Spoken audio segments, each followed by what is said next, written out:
mahasiswa pun buat memunculkan individu-individu baik buat perkembangan di Indonesia ya.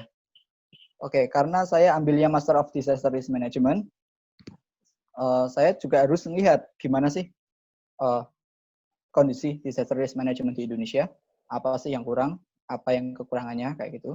Dan dari situ kita bisa tahu kira-kira nanti kita apa sih yang bisa kita berikan ke Indonesia dalam hal mungkin dalam skala kecil terlebih dahulu, yang penting achievable lah. Gitu. Jadi kita tahu apa yang kurang di Indonesia di bidang disaster risk management, kita sampaikan di motivation letter kalau Indonesia itu misal kekurangan alat kayak gini, misal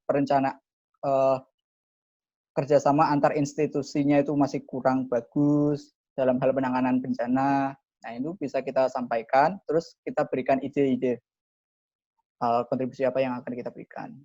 Itu untuk salah satu contoh buat masukin tujuan yang sesuai dengan pemberi beasiswa. Mungkin dari Pak Muji. Oh saya. Ada tambahan, Pak? Ya, jadi mungkin perlu kalau saya teknis ya, kalau saya seringkali mengatakan seperti ini. Kalau ingat tenses ada past, ada present, ada future, gitu ya. Jadi tunjukkan aja. Ini tergantung dari misalkan motivasi diri, gitu kan. Dulu kamu seperti apa?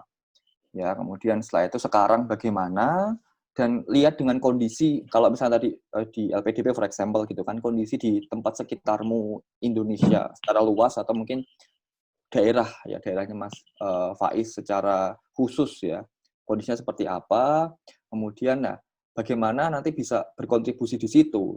Future artinya kalau misalkan nanti saya dapat beasiswa ini, ilmu saya seperti apa, nanti saya bagaimana.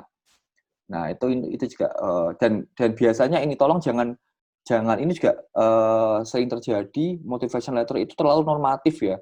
Maksudnya nggak khusus ya, artinya nggak khusus misalkan tadi disaster management ya berarti mengenai kebencanaan gitu kan, atau mungkin supply chain mengenai supply chain-nya gitu. Jadi jangan terlalu umum gitu ya, jangan terlalu saya nanti kalau balik Indonesia ya mengembangkan Indonesia, tapi bentuknya kayak gimana, dan juga ilmu yang saya dapatkan di S2 itu apa sih yang bisa untuk menunjang ke sana gitu. Jadi harus lebih khusus ya. Jadi jangan terlalu umum, jangan terlalu normatif karena seringkali normatif. Nah, dan ini saya nyambung langsung saja ke pertanyaan kedua ini biar langsung habis saya biar Mas Yoga aja. Yang reference letter itu juga saya sering mengatakan jangan normatif. Artinya reference letter itu jangan terus cuman kayak gini. Ya ini anaknya baik, pinter, rajin, pandai menabung gitu. Ya jangan kayak gitu. Jadi ini terlalu normatif. Bayangkan seorang memberi beasiswa itu dia akan menyeleksi ribuan motivation letter atau ribuan reference letter gitu. Nah, kalau nggak unik, nah itu kan kayak gini lagi. Kemudian template-nya sama, ya kan? Jadi ya itu mereka kan bosen gitu. Jadi bikin something yang unik ya. Kalau reference letter berarti nah ini gini. Kalau reference letter tadi saya katakan memang kalau bisa setinggi-tingginya gitu ya. Kalau bisa rektor ya rektor, kalau bisa Pak Dekan dan seterusnya gitu. Nah, pertama adalah kemampuan approach itu kadang kita malu-malu ya. Kadang kita malu-malu. Ini paling dia nggak ngerti saya, gitu kan. Paling bapak ini nggak inget sama saya, gitu kan. Ya, saya beberapa kali dapat diminta untuk membuat reference letter, meskipun saya nggak inget, saya akan pura-pura inget, gitu. Jadi ini pun beberapa kode etik di dosen ya, Mas Faiz. Jadi jangan khawatir, gitu kan. Meskipun mungkin kalau kata Pak Dekan nggak inget, tapi beliau kan, oh iya bagaimana, oh iya apa yang sudah baik, kayak gitu. Jarang lah kalau misalkan kayak gini.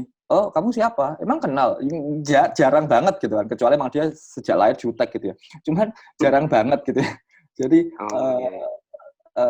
ya seperti karena kami tahu gitu bahwa reference letter ini kan sedikit ya, ini sedikit dibandingkan dengan hal yang lain gitu kan. Nah, kalau kita udah menghambat di sedikit ini, nah itu kan juga kasihan gitu kan. Banyak hal yang lain seperti ada TOEFL, ada motivation seterusnya. Ini kan hal yang sedikit lah. Jadi nggak coba aja gitu kan. Butuh keberanian mungkin. Kalau mungkin Parker terlalu tinggi misalkan ya udah ke Pak Dekan. Mungkin kalau nggak sibuk, nggak terlalu sibuk beliaunya, waktunya mepet ya ke ketua departemen. Jangan takut nggak inget gimana, udahlah. Atau bahkan tuh sering kali gini, ya udah Mas kamu buatin aja, ini saya tanda tangan. Nah ini ya saya ngomong aja seperti ini, saya kayak gitu Mas. Jadi kalau misalkan saya nggak gitu, ya mohon maaf nggak gitu inget secara personal ya dengan orang tersebut, saya akan ngomong gini, udahlah Mas kamu buat aja, nanti saya tanda tangan gitu. Atau kemarin ada yang untuk daftar S2 di UGM itu ada kan wattnya online ya, ada beberapa item yang harus saya isi. Saya langsung foto saya kirimkan gitu. Mas ini ngisinya gimana? Kamu isi aja, nanti saya tinggal kopas gitu. Jadi saya nggak mau istilahnya itu nggak mau menghalangi rezeki orang gitu. Nah ini yang terjadi kalau ketika misalkan seperti itu, berarti kamu harus membuat reference letter yang sangat personal. Jadi misalkan ketua departemen gitu, ya kamu di posisi sebagai ketua departemen gitu kan, seperti apa gitu. Sekali lagi jangan normatif. Kalau saya contohkan punya saya dulu ketika saya daftar S3 itu reference letter misalnya dari Pak Dekan gitu, itu juga beliau sama gitu. Udahlah Mas Muji buat aja, saya tanda tangan gitu. Itu saya biar personal, itu saya di situ saya tuliskan misalkan saya mengenal ini ya Mujaul Haq ini sejak sekian, kemudian progresnya seperti apa, sampai sedetail itu gitu. Jadi seakan-akan dia tuh personally kenal saya gitu. Dia seperti ini prestasinya apa gitu segala macam. Kalau misalkan dosen membimbing ya tadi misalkan tulis aja gitu bahwa proses menulis TA ya, TA-nya bagaimana gitu kan. Ada apa sih kesulitannya apa, dia orangnya bisa mengatasi kesulitan ini meskipun dan seterusnya. Jadi detail gitu ya, yang personal, jangan normatif, sekali lagi jangan normatif yang ya anaknya baik kok, rajin kok, suka menabung kok, nggak neko-neko yo enggak gitu. Jadi yang personal supaya kelihatan unik dan orang itu benar-benar menuliskan surat rekomendasi khusus untuk dirimu, bukan surat rekomendasi template. Nah gitu, ini yang seperti itu. Nah ini dari saya, ini monggo nanti Mas juga pengalaman nulis reference letter gimana? Ya benar yang diomongin Pak Muji ya, untuk reference letter sebenarnya untuk dekan itu juga mudah, buat Pak Dekan itu mudah Mas Faiz. Tinggal datang aja ke dekanat, bilang aja Pak mau daftar S2, saya butuh bantuan dari Bapak mengenai reference letter. Kalaupun misal nanti case-nya sama kayak Pak Muji, diminta buat nulis sendiri, nah ini malah kesempatan bagus buat Mas Faiz. Mas Faiz yang kenal diri Mas sendiri, Mas yang tahu prestasi-prestasinya Mas. Nah ini kalau untuk dekan yang membawahi fakultas, Mas bisa nyantumin prestasi-prestasi Mas di fakultas ataupun keaktifan Mas di lembaga fakultas kayak gitu. Nah untuk yang prodi pun balik lagi, kalaupun misal nggak kenal, sebenarnya kalau nggak kenal itu kalau bagi saya mungkin ya malah kesempatan buat Mas buat perkenalan dengan prodi ya, lebih mengenalkan, lebih mengingat lagi kalau Mas itu mahasiswa teknik industri di UNDIP tahun 2015. Dan kalau dari ketua jurusan itu juga Mas bisa nyantumin prestasi-prestasi Mas selama di jurusan teknik industri. Kalau pengalaman saya ya Mas ya, saya malah kenal dengan yang memberi surat rekomendasi.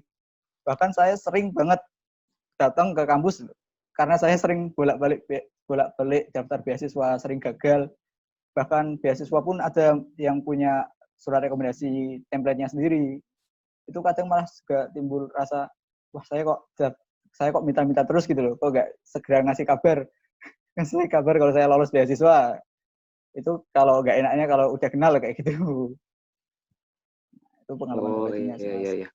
Jadi nggak masalah kalau misal Mas Faiz minta ke Kaprodi, bilang aja, nggak usah pakai wall lah istilahnya. Kadang tuh petinggi itu tuh nyantai Mas, yang rese itu sekretarisnya gitu. Jadi Ya, jadi santai aja kalau misalnya sama baik kok, baik, insya Allah baik lah. Baik, Mereka santai ke orangnya gitu. Saya percaya seperti itu gitu. Karena tadi code of conduct gitu ya, atau kode etik di kami itu seperti itu. Sangat jarang sekali kami menolak gitu. Ini siapa tuh gak kenal gitu. Terus gak mau ngasih gitu. Kalau gak kenal biasanya kamu tulis sendiri aja gitu. Gitu. Jadi atau yang baik ya tadi perkenalan segala macam, kan tipe-tipe dosen macam beda-beda kayak gitu kan. Cuman insya Allah setahu saya baik-baik lah. Jarang lah tiba-tiba kamu terus Iya. diusir gitu kan. Gitu, gitu enggak. Ya nyata aja. Mungkin itu kamu minder duluan gitu ya Mas Faiz ya. Iya. Iya, Pak. Oke, Pak. Malah sebaliknya itu ya Pak ya. Dosen-dosen itu lebih excited ya Pak ya. Kalau ngasih surat rekomendasi ya. Wah, ini benar-benar anaknya mau kuliah lagi gitu. Benar. Mereka lebih Kadang tuh excited. gini loh. Kadang tuh ketika jadi tuh mereka tuh senang gitu. Beberapa percakapan di ruang dosen itu mereka tuh senang kalau dimintain surat rekomendasi. Karena mereka diingat dengan mahasiswa. Ini kebalik loh. Oh. Ya kan? Jadi, loh, ini anak kok ingat sama saya gitu. Artinya gini, misalkan kan ya ada beberapa mahasiswa yang nggak gitu mengingat dosen gitu kan. Nah itu ketika mereka diminta itu mereka senang gitu karena mereka masih mengingat dosennya, masih menjaga silaturahmi dan seterusnya gitu. Jadi nggak masalah lah. Gitu. Jangan takut lah kayak gitu. Oke, terima baik. kasih. Terima kasih banyak Pak dan Mas Yoga, jawabannya sudah jelas. Terima kasih. Oke, yang lain silakan. Mas Munjir mau nanya deh. Oh iya, ini siapa tuh? Gita. Iya. Silakan. Pertanyaan langsung ya ke Mas Yoga sama Mas Munjir ya, sebagai mungkin sudah masing-masing sebagai penerima dan mungkin kenal dengan penerima beasiswa yang seangkatan juga. Mungkin Mas Yoganya juga udah kenal sama orang-orang yang keterima di stipendium Hungarikum ini. Nah, saya mau nanya nih, proporsi penerima itu kebanyakan dari kalangan akademika atau non-akademik? Soalnya mungkin bagi Mas Muji dan Mas Yoga kan udah pasti ya, yang karir path-nya akan menjadi dosen, dan itu di bidang akademik ya. Dan kebanyakan pasti yang ambil S2, S3 itu kan orang-orang yang nanti karir path-nya akan di bidang akademik. Sedangkan kan banyak juga orang-orang yang bekerja, yang sudah bekerja dan pengen sekolah lagi S2, mungkin agak ini ya, agak bingung juga ketika mereka, apa ya nanti yang harus aku tulis di motivation letter untuk, kan maksudnya kalau pekerja kan beda ya untuk motivasinya S2 dengan kalau dibandingkan yang karir path-nya di bidang akademik ya. Nah itu kira-kira tuh untuk masing-masing beasiswa itu tuh proporsinya banyak nggak sih kalau untuk yang bukan akademisi ya? Soalnya kan kalau kita tahu secara umum tuh banyak penerima yang pasti dari kalangan akademisi, baik itu dosen ataupun yang baru lulus dan akan menjadi dosen. Seperti itu. Oke. Monggo Mas Yoga dulu. Mohon maaf Pak Muji dulu mungkin ya Pak ya. Informasi yang saya dapat terkait penerima S2 ini pun agak terlalu terbatas. Bahkan background mereka gitu. Jadi saya belum bisa berkomentar tentang hal ini. Oke, gini ya Mbak Dita.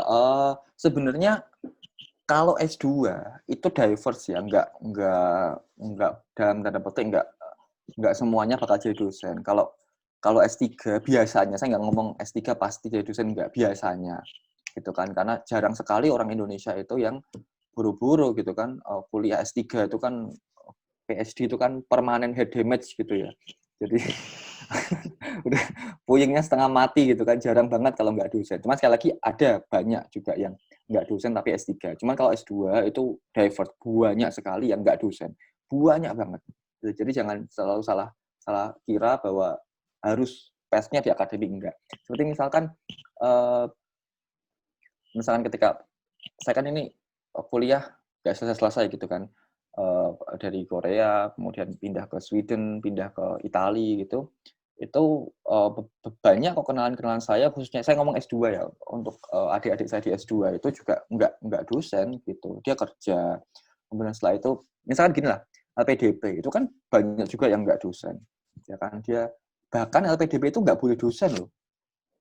Kalau dosen itu ada namanya beasiswa unggulan dosen Indonesia, namanya Budi. Jadi ketika nanti daftar LPDP itu ada 2 pilihan gitu. Yang kalau persnya dosen tuh beda lagi. Jadi kalau LPDP itu malah nggak boleh dosen gitu. Jadi dan itu banyak banget lah case-nya.